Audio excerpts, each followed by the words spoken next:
எல்லாருக்கும் நமஸ்காரம். இன்னைக்கு வைகாசி விசாக நட்சத்திரம்.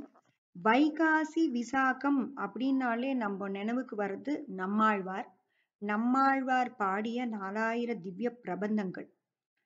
அவர் எப்படி இந்த பாடல்களை கொடுத்தார், எப்படி நம்மளுக்கெல்லாம் ஒரு ஞான உபதேசம் பண்ணியிருக்கார் அந்த பிரபந்தம் மூலமா அப்படிங்கிற பார்க்கும்போது ஆச்சரியமா இருக்கு. இந்த நல்ல நாள்ல அவரை பத்தி நம்ம சில குறிப்புகளை பார்ப்போம். நம்மாழ்வாரோட அம்மா பேரு நாதநாயகி, உடைய நங்கையார் அப்படிங்கிற பேரு. நாதநாயகி என்கிற உடைய நங்கை. தந்தை பெயர் காரி அப்படின்ட்டு. இவா நாடார் சமூகம், 4வது வர்ணத்தை சேர்ந்தவர்கள் இவா. அதாவது பெருமாளை சேவிக்கிறதுக்கும் பெருமாளோட அன்பை பெறுவதற்கும் கீழ் வர்ணத்தாரோ மேல் வர்ணத்தாரோ அப்படிங்கிற பாகுபாடே கிடையாது. பெருமாளோட 2 கண்கள் நம்மளுடைய மனிதர்களை பார்த்தாலே போரும். அந்த ஜாதியோ மதமோ அதெல்லாம் தேவையே படாதாம். பெருமாளுடைய தாயாருக்கும் பெருமாளுடைய கண்களுக்கும் அந்த திருக்கண்கள் ஒரு ஒரு பார்வை பார்த்தாலே போருமா. அந்த மாதிரிதான் இந்த ஆழ்வார்கள் எல்லாம். ஆழ்வார்கள்ல திருப்பான ஆழ்வார், நம்ம ஆழ்வார் எல்லாருமே. திருப்பான ஆழ்வார் பாணர் குலத்தை சேர்ந்தவர், நம்ம ஆழ்வார் நாடார் குலத்தை சேர்ந்தவர். அப்படி இருக்கவா ஆழ்வார்களுக்கெல்லாம் நம்மள காமிச்சு கொடுக்குறா. எந்த ஒரு ஜாதியோ மதமோ பெருமாளை கட்டி போடுறது இல்ல. பக்தி பக்தி மார்க்கம்தான் ஒரு வழி அப்படிங்கறத சொல்ல வருது. அத்தனை ஆழ்வார்களை நம்ம சேவிக்கிறோம், நம்ம அடியவர்கள் எல்லாம். அந்த ஆழ்வார்களுக்கெல்லாம் தலைவராக விளங்குபவர் நம்மாழ்வார். நம்மாழ்வார் அவ்வளவு சிறந்த ஒரு பக்திமான். கிருஷ்ண பிரானோட கண்ணனுடைய சிறந்த பக்திமானவர். அதாவது உண்ணும் உணவு, பருகும் நீர், சுவாசிக்கும் காற்று எல்லாமே கண்ணன் கண்ணன் கண்ணன்னே வாழ்ந்தவர். வேற ஆசைகளே இல்லாம இருந்தவர். இவரோட அம்மா நாதநாயகியும் அப்பா காரிங்கிறவரும் ஒரு தடவை என்ன பண்றா, திருக்குறுங்குடிங்கிற கோயிலுக்கு போறா. ஊர்ல இருக்கிற கோயில்ல இருக்கிற அழகிய நம்பிங்கிற பெருமாளை போய் பாக்குறா. பார்த்துட்டு திருமணமான உடனே கோயிலுக்கு போய் எங்களுக்கு ஒரு நல்ல குழந்தை பிறக்கணும், எங்களுடைய நெக்ஸ்ட் ஜெனரேஷன் எங்களுக்கு நல்ல ஒரு பையன் பிறக்கணும் அப்படின்னு கேட்கும்போது, அப்பதான் கலிகாலம் பிறந்திருக்கு. பெருமாள் அவர்கிட்ட பேசுறா. யார்கிட்ட? காரிக்கிட்டையும் உடைய நங்கையார்கிட்டையும் பேசுறா. என்ன மாதிரி குழந்தை வேணும் உங்களுக்கு அப்படின்ட்டு. இப்பவும் கலிகாலம் தான் நடந்துட்டு இருக்கு. ஆனா பெருமாள் நம்ம கிட்ட பேசாது. ஏன்னா நம்மளுடைய ஒவ்வொரு ஒரு ஒரு ஒரு இதுலயும் மனுஷாலோட மனங்கள் மாற மாற மாற தீய புத்திகள் நம்மளை ஆட்கொண்டு இருக்கும்போது பெருமாள் நம்ம கிட்ட இருப்பார். நம்ம பேசலாம், அவர் கேட்டுப்பாரே விட்டு நம்மளுக்கு ரிப்ளை பண்ண மாட்டார். அப்போ அவளுக்கு ஒரு ஆசையாம், எங்களுக்கு உங்களை மாதிரியே குழந்தை வேணும்னு கேட்டாலும். என்ன மாதிரியே ஒரு குழந்தை பண்ண முடியாது, பிறக்க வைக்க முடியாது. நான் அதுக்கு வேற ஒரு வழி பண்றேன். நானே எனக்கு நானே ஒரு பக்தனை உருவாக்கிக்கிறேன்னு சொல்றாராம் பெருமாள். அவளுக்கு ஒரு சந்தோஷம் ஆயிடுறது. உடனே இவ திரும்ப வீட்டுக்கு வந்துடுறா. உடைய நங்கையாரும் கர்ப்பம் தரிக்கிறா. அப்போ குழந்தை பிறக்கிறது உடைய நங்கையாருக்கு. அப்ப என்ன என்ன குழந்தை? ஒரு அழகான ஆண் குழந்தை. வைகாசி மாசம் விசாக நட்சத்திரம் கடக லக்னத்துல பௌர்ணமி வெள்ளிக்கிழமை நல்ல நாள் அன்னைக்கு குழந்தை பிறக்கிறது. இது கலிகாலம் பிறந்து 43வது நாள் இந்த குழந்தை பிறக்கிறதாம். இது பெரிய இந்த குழந்தை கிருஷ்ண பக்தன். அதாவது எல்லாமே கிருஷ்ணமயம் இவருக்கு. எதுவுமே எங்க பார்க்கணும், எங்க பார்க்கறதும் கிருஷ்ணா கிருஷ்ணான்ட்டு அவ்வளோ பெரிய கிருஷ்ண பக்தரா இவர். இவருக்கு பேர்கள் நிறைய பேரு. அதுல நிறைய பேரு ஆச்சரியமா இவருக்கு ரொம்ப நன்னா அமைஞ்சுடுத்து. மாறன், இவ அப்பா அம்மா இவருக்கு மாறன் அப்படின்னு பெயர் சூட்டுறா. ஏன் அப்படின்னா, ஒரு குழந்தை பிறந்தா அழும், தூங்கும், பால் குடிக்கும், பசி எடுக்கும், எல்லா விதமான இயற்கை உபாதைகளும் நடக்கும். திரும்ப அழுவும், திரும்ப தூங்கும். இதெல்லாம் ஒரு ஆக்டிவிட்டி, குழந்தைகளோட ஆக்டிவிட்டி. ஆனா எந்த குழந்தையும் பண்ணக்கூடிய ஒரு விஷயத்த இந்த குழந்தை பண்ணல. மாறி அழாம, பசிக்காம, தூங்காம, பால் குடுக்காம, பால் குடிக்காம இத்தனையும் ஆப்போசிட்டா பண்ணதுனால மாறன் அப்படின்னு வச்சாலாம். இவன் அதுக்கெல்லாம் பயப்படலையாம். ஏன்னா பெருமாளுடைய ஆசீர்வாதத்துல இது பிறந்ததுனால 2 பேருமே பயப்படலையாம், அப்பாவும் அம்மாவும். சடகோபன் அப்படிங்கிற இன்னொரு பேரு. சட அப்படிங்கிறது ஒரு காற்று, ஒரு விதமான காற்று. அது என்ன பண்ணுமா, தாயோட கர்ப்பத்துல இருக்கும் பொழுது குழந்தை வந்து ரொம்ப பியூர் இருக்குமா, பியூரிட்டியோட இருக்குமா. எப்படி கோல்டு பியூரிட்டி 916ன்னு சொல்றோம் இல்லையா, அந்த மாதிரி தாயோட கர்ப்பத்துல இருக்கும்போது குழந்தை அவ்வளோ பியூரா இருக்குமா. குழந்தை தாயை விட்டு வெளியே தனியா வந்த உடனே சடங்கிற காத்து வந்து அதோட காது கிட்ட வந்து அடிக்கும் பொழுது அதோட கர்ம வினை பழைய இதெல்லாம் மறந்து போயிட்டு அது திரும்ப வாழ்க்கைங்கிற கடல்ல சுழல ஆரம்பிச்சிருமா.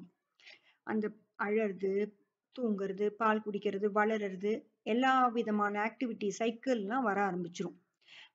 வியப்பு என்னன்னா, இந்த சைக்கிளை மீறி நடந்தாதான் நம்ம டாக்டர் கிட்ட போவோம். ஆனா நம்மாழ்வார் இந்த இதுலயே வரல, இந்த கட்டுப்பாடுகளுக்கு உள்ளேயே வரல அவர்.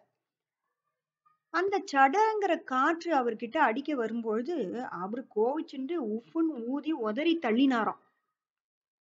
அதனால அந்த காற்றை தன் காதுக்குள் விழாமல் தன் தலைகளுக்குள் செவிக்கும் தலைக்கும் படாம கோபத்தை தள்ளினதுனால சடகோபன்ங்கிற பேரு. அப்புறம் சடாரி. சடாரிங்கிறது நம்ம எல்லாருக்கும் தெரியும். பெருமாள் கோவிலுக்கு போகும்போது சடாரி நமக்கு தலையில வைப்பா. சடாரிங்கிற பேரு. நம்மாழ்வாருக்கும் சடாரி அப்படின்ற பேர் இருக்கு. ஏன்னா நம்மாழ்வாருடைய பாதத்தை நம்ம தலையில தாங்கிக்கிறதுனால நம்மாழ்வாரோட பேரு சடாரின்னு சொல்லிட்டோம்.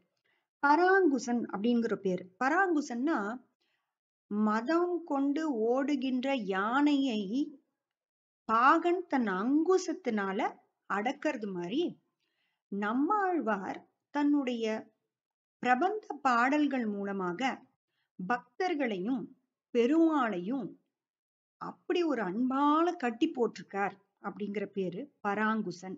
இன்னொன்னு என்னன்னா, பெருமாள் ஊர்வலம் பெருமாள் உற்சவமூர்த்தி ஊர்வலம் போகும்போது 4000 திவ்ய பிரபந்த பாடல்கள் முன்னாடி போகுமா, பெருமாள் பின்னாடி வருவாராம். வேத விற்பனர்கள் வேதங்களை பின்னாடி ஓதிட்டு வருவாங்களாம். வேதங்களுக்கு பின்னாடி பெருமாளுக்கு பின்னாடி ஃபாலோ பண்ணிட்டு வரும். திவ்ய பிரபந்தம் முன்னாடி வரும். பெருமாள் சொல்லாம சொல்றது என்னன்னா, 4000 திவ்ய பிரபந்தத்துக்கே ஒரு அழகு. பெருமாள் அந்த பிரபந்தத்தை கேட்டுக்கொண்டே முன்னாடி அதன் பின் வழி நடத்து அதனை ஃபாலோ பண்ணிட்டு தவறி வழி பிறவாம அழகா அதனை ஃபாலோ பண்ணிட்டு போறார் அப்படின்ற ஒரு அர்த்தம். அதனால இவருக்கு பராங்குசன்னு பேரு. இவர் யாரோட வடிவம் அப்படின்னா விஸ்வக்சேனரோட வடிவம். விஸ்வக்சேனர் யாரு? பெருமாளோட சேனாதிபதி, பெருமாளுக்கு அனைத்துமாக இருக்கக்கூடிய செக்ரட்டரி அப்படி சொல்லலாம். நம்ம சிஎம்க்கு எதானா சொல்லுவோம் இல்லையா, அசிஸ்டண்டா இருக்குவா, மொத்த வேலையும் பண்றவா, அந்த விஸ்வக்சேனர் அப்படிங்கிற ஸ்வரூபத்தை கொண்டவர் நம்மாழ்வார். நம்மாழ்வார் தமிழ் வேதம், அதாவது என்னன்னா வேதங்கள், தமிழ் வேதம், தமிழ் மறை 4000 திவ்ய பிரபந்தத்தை இவர் நமக்கு அருளி செய்திருக்கார்.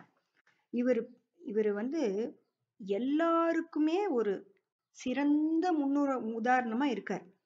இன்னொன்னு, இவர் பிறந்த 12வது நாள் இவ அப்பா அம்மா காரியும் உடைய நங்கையாரும் பெருமாள் கோயிலுக்கு கொண்டு போயிட்டு தங்களுடைய நன்றியை தெரிவிப்பதற்கு அங்க போறா.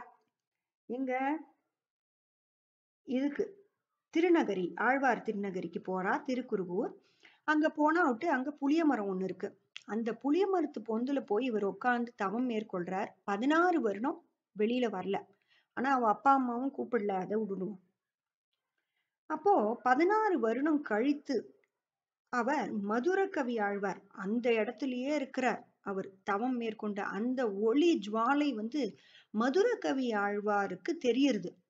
மதுரகவி ஆழ்வார் அந்த ஒளிய பார்த்துட்டே வரார். தேடிண்டு வந்து கடைசியில புளிய மரத்து பொந்துக்குள்ள வந்து பார்க்கிறார். இந்த புளிய மரம் என்ன இருக்கு, இவ அப்பா அம்மா போய் பெருமாளை வேண்டிக்கும் போது புள்ள வரம் கேட்டா இல்லையா, இவர் பிறக்கறதுக்கு முன்னாடியே பெருமாள் இவரை தாங்கி நிற்கிறதுக்காக ஒரு புளிய மரத்தை ஆதிசேஷன், அந்த ஆதிசேஷனை புளிய மரமாக்கி இவரை தாங்கி 16 வருஷம் உள்ள காத்து வச்சிருந்துதான் அந்த புளிய மரம். அது ஆதிசேஷன் வடிவமும். அந்த புளிய மரம் இவர் பிறக்கறதுக்கு முன்னாடி பெருமாள் அதை பிறக்க வச்சுட்டார். இப்பவும் நம்ம ஆழ்வார் திருநகரிக்கு போனா பார்க்கலாம். மதுரகவி ஆழ்வார் என்ன பண்றார், இந்த ஒளி, இந்த ஜுவாலையில இவர் தேடிண்டு வரார். எங்க இருந்து இந்த ஒளி வருது அப்படின்ட்டு தேடிண்டு தேடிண்டு தேடிண்டு வரும்பொழுது புளிய மரத்து பொந்துகிட்ட வந்துடுறார். வந்துட்டு இவர் பார்க்கிறார், ஆஹா, நம்ம தேடி வந்த பக்திமான் இவர்தான் அப்படின்னு சொல்லிட்டு அவர் ஒண்ணு கேட்கிறார். என்ன அப்படின்னா, செத்தது வயிற்றின் சிறியது பிறந்தால் எத்தை தின்று எங்கே கிடக்கும் அப்படின்னு கேட்கிறார் மதுரகவி ஆழ்வார். அதற்கு நம்மாழ்வார் பதில் சொல்றார், அது அத்தை தின்று அங்கே கிடக்கும் அப்படின்னு. அப்படின்னா என்னன்னா, ஒரு இந்த பெரிய உடம்புக்குள்ள இருக்கிற சின்ன ஆத்மா, அந்த ஆத்மா பிறந்து உயிரோட இருக்கும் பொழுது, அது வாழ்ந்துட்டு இருக்கும்போது அதை எதை தின்னு எப்படி வளரும் அப்படின்னு கேட்கிறார். அதுக்கு நம்மாழ்வார் கூறிய பதில், அது அதையே தின்று அங்கேயே காலத்தை கழித்து அங்கேயே வளரும் அப்படிங்கிறார். அப்படின்னா என்னன்னா, வாழ்க்கைங்கிற கடல்ல அந்த ஆத்மா பெருமாளை பத்தின அறிவு இல்லாம ஒள்ளும் போது அப்படியே பயணிச்சுட்டே இருக்குமா. அலை எப்படி போய் போய் போய் மீண்டு வருதோ அந்த மாதிரி சுழண்டு சுழண்டு சுழண்டு நம்ம வந்துட்டே இருப்போம் அப்படின்ட்டு. ஆனா இதுக்கு இன்னொரு எக்ஸாம்பிள் என்னன்னா, நம்ம அந்த ஆன்மா மனித பிறவி இருக்கிறதுலயே சிறந்த பிறவியாம், கடைசி பிறவி. அந்த ஆன்மா இந்த மாதிரி அதை தின்று அங்கே கிடக்கும்னா, நம்ம பெருமாளுங்கிற பக்திய பருக பருக நம்மளுக்கு பெருமாளுக்கு கிட்ட போறதுக்கான வழியை வகுக்குமா பெருமாள். அதுக்கும் ஒரு மீனிங் வச்சிருக்கா. சோ இத பார்த்துட்டு என்ன பண்றார் மதுரகவி ஆழ்வார், இந்த கேள்வியை கேட்ட உடனே நம்மாழ்வாருக்கு ஒரே சந்தோஷம் ஆகி கட கட கட கட கடான்ட்டு பாசுரங்களை பாட ஆரம்பிச்சுடுறாராம். இவர் அதாவது 4 வேதங்கள் இருக்கு, இவர் அதுக்கு ஈக்குவலா பாடியிருக்கார். திருவிருத்தம்ல 100 பாடல்கள், அது ஈக்குவல் டு ரிக்வேதம். அப்புறம் திருவாசிரியம் 7 பாசுரம் பாடியிருக்கார், அது யஜுர் வேதத்துக்கு ஈக்குவலா இருக்கும். பெரிய திருவந்தாதி 87 அதர்வண வேதத்துக்கு ஈக்குவலா இருக்கும். அப்புறம் திருவாய்மொழி, அது 1102 பாடல்கள் சாம வேதத்துக்கு ஈக்குவலா பாடியிருக்கார். இத்தனை பாடல்களை அவர் பாடி இயற்றியிருக்கார். இவருக்கு 2 சிஷ்யர்கள், மதுரகவி ஆழ்வார், நாதமுனிகள். மதுரகவி ஆழ்வார் அவர் வாழ்ந்திருந்த காலத்திலேயே அவருக்கு தொண்டு செய்து அவருடைய பாடல்களை எல்லாம் கேட்டு அவ்வளோ ரசிச்சவர்.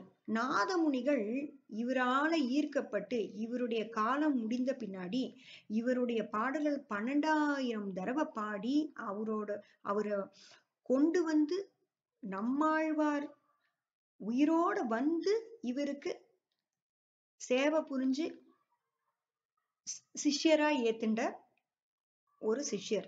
சோ 2 சிஷ்யர்கள் தான் இவருக்கு, 2மே முத்தான சிஷ்யர்களா அமைஞ்சுட்டா. இவரை பத்தி சொல்லும் போது ஒரு இது இருக்கு, உண்டோ வைகாசி விசாகத்திற்கு ஒப்பொரு நாள், உண்டோ சடகோபருக்கு ஒப்பொருவர், உண்டோ திருவாய்மொழிக்கு ஒப்பு தென்குருகை குண்டோ ஒரு பார்தனில் ஒக்குமோர். அப்படின்னா வைகாசி விசாகத்திற்கு ஒப்பான ஈக்குவலான ஒரு நாள் கிடையாதாம். சடகோபன் அப்படிங்கிற பேருக்கு இணையான பேரே இல்லையா உலகத்துல. திருவாய்மொழி, அதாவது நம்மாழ்வார் இயற்றிய திருவாய்மொழி அப்படிங்கிற பாட்டுக்கு இணையான பாடலே இல்லையாம். இவர் பிறந்த தென்குருகை ஊருக்கு இணையான ஊர் இந்த உலகத்திலேயே இல்லை அப்படின்னு சொல்றார். அத்தகைய சிறப்பு வாய்ந்த நம்மாழ்வார் பிறந்த வைகாசி விசாக நட்சத்திரத்தன்னைக்கு நம்மாழ்வாரின் பெருமாளையும் சேவிச்சு அவ 2 பேரோட அருளை பெறணும்னு ஸ்ரீமன் நாராயணனின் நம்மாழ்வாரின் அடியேன் பிரார்த்தனை பண்ணிக்கிறேன். நமஸ்காரம்.